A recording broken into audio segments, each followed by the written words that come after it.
Assalamualaikum warahmatullahi wabarakatuh. Perkenalkan, nama saya Hugo Van Gale. NIM terakhir saya 012 dari kelas TLI Reguler A.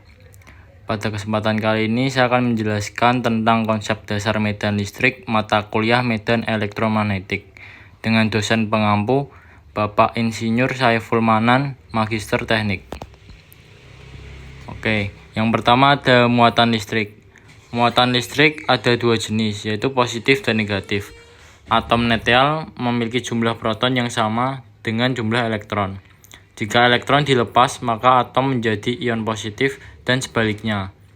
Massa elektron sangat kecil dibanding proton. Kekekalan muatan listrik yaitu muatan tidak diciptakan atau dimusnahkan, hanya dipindahkan. Contohnya yaitu menggosok kaca plastik atau balon bisa memindahkan benda bermuatan.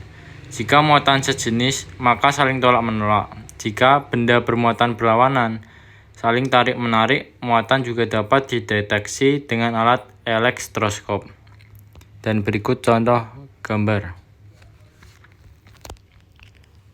Yang selanjutnya ada polarisasi dan induksi. Polarisasi sendiri dalam benda netral. Medan listrik eksternal dapat menggeser distribusi muatan internal. Elektron juga sedikit terdorong ke satu sisi, proton ke sisi lain.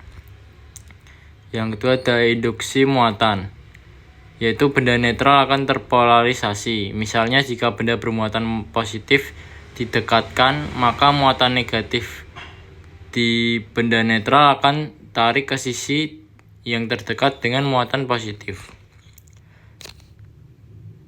Akan tertolak ke sisi yang paling jauh. Dan berikut gambarnya yaitu polarisasi medan listrik eksternal masuk ke atom dan didistribusikan ke muatan internal.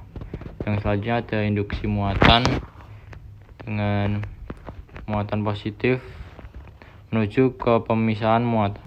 Yang berikutnya ada hukum Coulomb, menyatakan bahwa gaya listrik menarik atau menolak antara dua muatan listrik berbanding lurus dengan hasil kali muatan dan berbanding terbalik dengan kuadrat jarak antara muatan, yaitu dengan rumus F sama dengan besar gaya, Q muatan, K konstanta, dan R jarak antara kedua muatan. Rumusnya adalah F sama dengan K Q1 kali Q2 per R kuadrat. Hukum ini melewati prinsip bahwa gaya bersifat vektor atau memiliki arah dan besar, sehingga arah gaya tergantung pada posisi muatan relatif sama. Selanjutnya ada prinsip superposisi. Prinsip superposisi pada medan elektromagnetik menyatakan bahwa medan elektromagnetik total di suatu titik adalah penjumlahan vektor dari medan-medan yang dihasilkan oleh setiap sumber individu atau muatan atau arus. Dan seperti ini contoh gambarnya. Yang selanjutnya ada aplikasi dan demonstrasi, yaitu dengan contoh balon digosok dengan rambut, menempel di dinding karena polarisasi dinding, dan elektroskop, jarum bergerak saat menerima muatan. Generator Van de Graaff mengumpulkan muatan-muatan sangat besar sehingga rambut berdiri ketika seorang menyentuh kubahnya. Dan seperti itu contoh gambarnya. Yang selanjutnya ada medan listrik dan garis medan. Medan listrik adalah daerah di sekitar muatan listrik yang masih dipengaruhi oleh gaya listrik.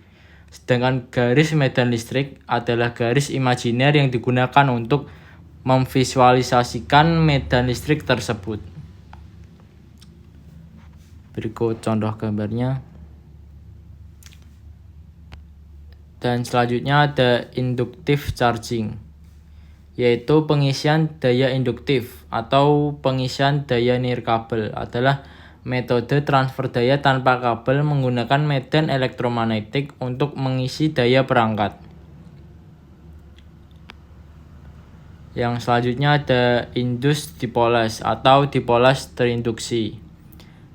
Dipol terinduksi adalah dipol sementara yang berbentuk dalam molekul nonpolar ketika awan elektronnya terdistorsi oleh medan listrik dari ion atau molekul polar di sekitarnya.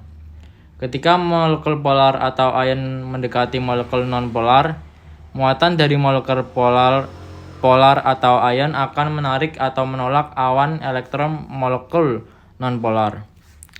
Tarikan atau tolakan ini menyebabkan distribusi elektron menjadi tidak merata pada molekul nonpolar.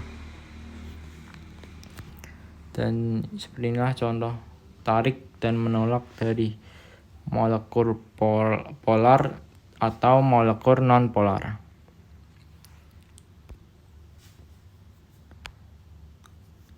Cukup sekian materi yang bisa saya sampaikan, kurang lebihnya saya ucapkan mohon maaf dan terima kasih. Wassalamualaikum warahmatullahi wabarakatuh.